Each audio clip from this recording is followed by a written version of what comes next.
This week in tech, it feels like the ground is literally shifting under our feet. We've got a brand new budget-friendly Mac that, let's be honest, nobody saw coming. The AI battle is heating up and getting personal, and there's a wild controversy that might make you second-guess what's really inside your new phone.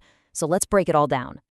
All right, let's just start with a crazy thought. What if Apple, Apple, the company that basically wrote the book on premium price tags, decided to release a Mac that was actually cheap? Well, this week that hypothetical question became a reality. So today we're going to dig into how Apple just rolled out its most affordable laptop ever. We'll look at how game-breaking lag might finally be a thing of the past. We'll ask if there's a new king being crowned in the world of AI. And we're going to uncover the little secret Samsung probably hoped you wouldn't find in its new phones.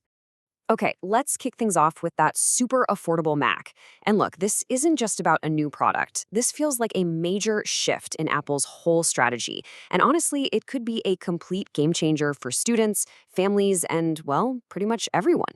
Get this, $699. That's the number that sent some serious shockwaves through the tech world this week.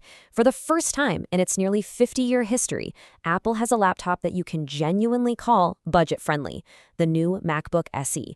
I mean, this is a really, really big deal. And you're probably wondering, okay, how did they hit that price without making it a piece of junk? Well, that's the interesting part. It's still rocking the very capable M2 chip, it's got a solid 8 gigs of RAM, and you still get that beautiful Retina display and up to 15 hours of battery. For most people doing everyday stuff, this is all the laptop they're ever gonna need. Of course, there's no magic here. To get that price down, Apple had to make some clever compromises. They're using the M2 chip, which is a couple years old now. The body is a little thicker, you've only got 2 USB-C ports, and the screen is just a touch dimmer than the MacBook Air. But hey, for a $300 savings, those are trade-offs a whole lot of people are going to be happy to make. But here's the twist. While Apple is making its entry-level tech easier to get, it's hitting a massive wall with its most futuristic, high-end dream. It's kind of like we're seeing two different stories of innovation playing out at Apple at the exact same time.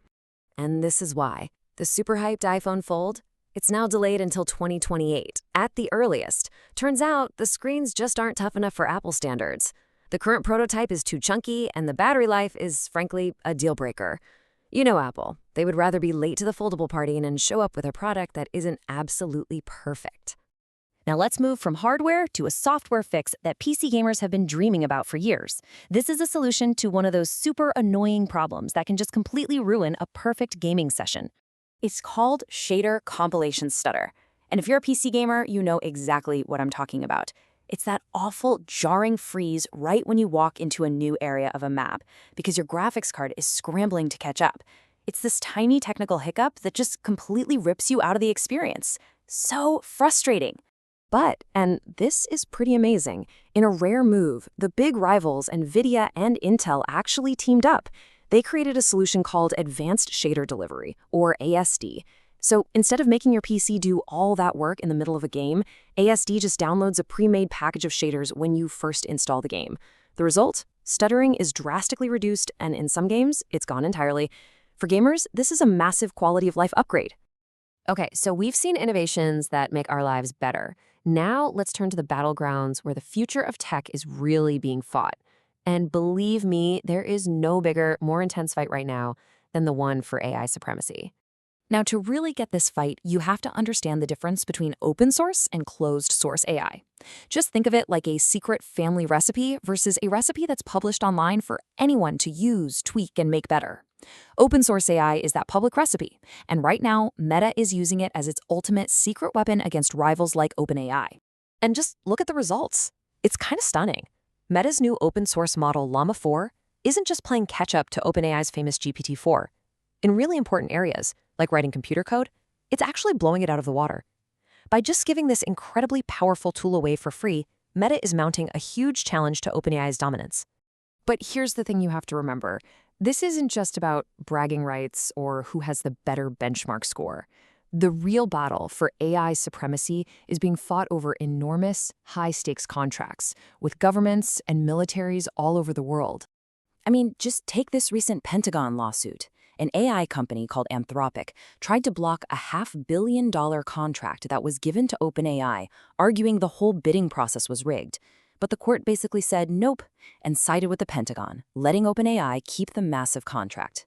It's a perfect example of just how high the stakes have gotten in this AI arms race. And for our final story, let's look at a situation where some really good intentions have somehow sparked a huge controversy, and it's raising some serious questions about how honest big companies are being with us. So the whole thing is about Samsung's Galaxy A series phones.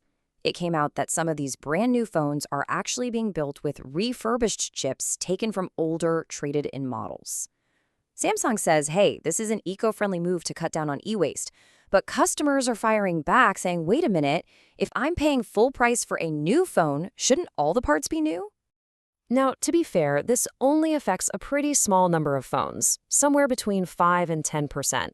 But the real issue here, the thing that's making people angry, is the lack of transparency. As a customer, you have no way to know if the phone you're buying has a used chip inside until after you've already paid for it and opened the box. And really, this quote from Tech and Legion Analysis just hits the nail on the head. It says sustainability should not be an excuse for a lack of transparency. Customers have the right to know what they are buying. It perfectly captures that tension, right? A good goal clashing with a failure to be upfront. So, after that whirlwind tour through tech this week, what's the big takeaway?